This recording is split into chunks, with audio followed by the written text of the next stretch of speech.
আমরা মাঠে ঘাটে কাজ করি আনন্দে, সৃষ্টি সুখের আনন্দে, কিন্তু আমাদের জোটে না ভালো থাকার মতো সব।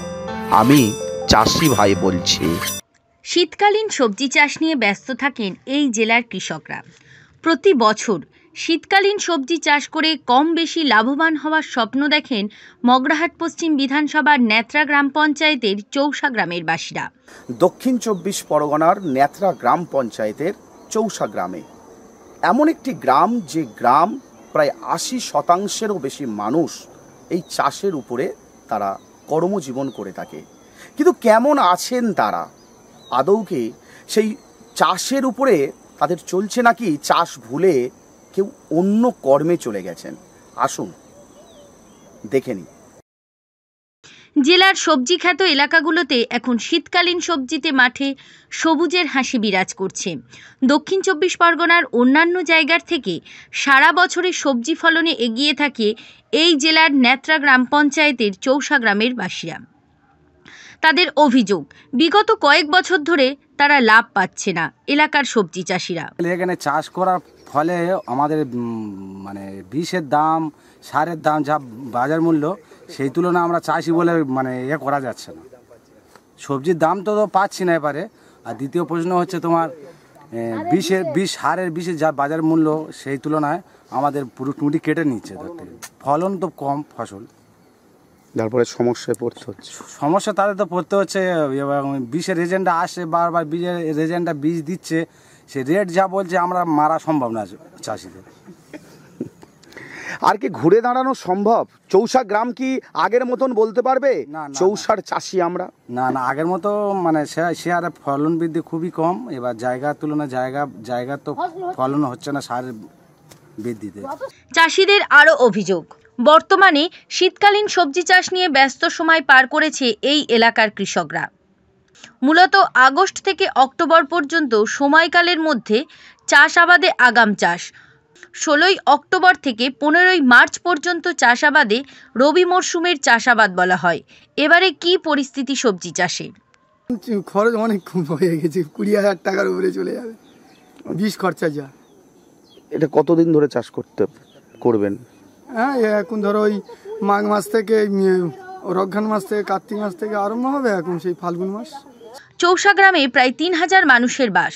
70 থেকে 80% মানুষ সারা বছর সবজি চাষের উপর নির্ভর করেন। শুধু কি খামখেয়ালি আবহাওয়া, নাকি রাসায়নিক সারের দাম বৃদ্ধি, এটাই কি শুধু একটাই মাত্র কারণ? না, চাষি ভাইরা আরও একটা যেটা অভিযোগ করছে, সেটা হচ্ছে সরকারি অসহযোগিতা। অর্থাৎ তারা কিন্তু এখনো পর্যন্ত চাষের লোন থেকে বঞ্চিত হচ্ছেন। এই অভিযোগ আমাদের নয়, দর্শক, এই অভিযোগ চাষি ভাইদের। শুনুন তাদের মুখ থেকে। খুব খারাপ। সহযোগিতা পান তো আপনারা? চাষের জন্য লোন, কৃষি লোন টোন আছে তো? না, ওইসব যাদের আমাদের লোকে জায়গা দিয়ে খাই, আমাদের আগাম জায়গা জমি নিই, পরে জায়গার টাকা দিয়ে আমাদের করি, আমাদের কিস্তি নুন ফোন কিচ্ছু নিই, পরের জায়গা টাকা দিয়ে আমরা করে খাই বাগানে। এবারে চাষ ভালো হচ্ছে তো? কি করে ভালো হচ্ছে? ওই তো জিনিস বন্ধ দিয়ে 13-14 হাজার বীজে নিচ্ছি, কোনো বাগানে ফুলে এসেছিল সব ঝরে পড়ে গেছে। চাষের লাভ্যাংশ না পেয়ে অনেক চাষি অন্য পেশা বেছে নিয়েছে। যেটুকু রয়েছে তা বারবার দাদনে জর্জরিত হয়ে পড়ছে বলে অভিযোগ। আপনাদের চৌসা গ্রামে আমাদের বিষে কোনো কাজ হচ্ছে না, কিছু হচ্ছে না। বিষ কিনে লোক, আমরা পাতা ফেলে ফেলে গাছের রোগ এসছে, আমাদের গাছে তাই না কোনো ফলন নেই, ফুল ফল সব ঝরেই যাচ্ছে। এটা কি সব চাষের ক্ষেত্রে হচ্ছে, নাকি শুধুমাত্র সিম? না, সিমে বটবটি তবু হচ্ছে, বটবটি হয়, কিন্তু সিমে বেশিরভাগ হচ্ছে। আর মাটির কোনো নেই, আর এইরকম আমাদের হয়ে যাচ্ছে। আমাদের কোনো মূল্য নেই, আমাদের চাষিদের খুব দুর্দশা খারাপ। বলছি, আগের যে পরিস্থিতি তার থেকে অনেক কমে গেছে। হ্যাঁ, তার থেকে অনেক কমে গেছে। আগে তো ফলন ভালো ছিল, এখন ফলন খুব হচ্ছে না। এমন কি হয়েছে যে এই চাষ অনেকে ছেড়ে অন্যত্র কাজে চলে যাচ্ছে? হ্যাঁ, যাচ্ছে, অনেকে হচ্ছে, আবার ফিরে যাদের পোষাচ্ছে না, কাজে হচ্ছে না, আবার ফিরে বাগান করছে। অনেক এখনকার থেকে অনেক আবার পরিবর্তন, বাগান বেড়ে গেছে।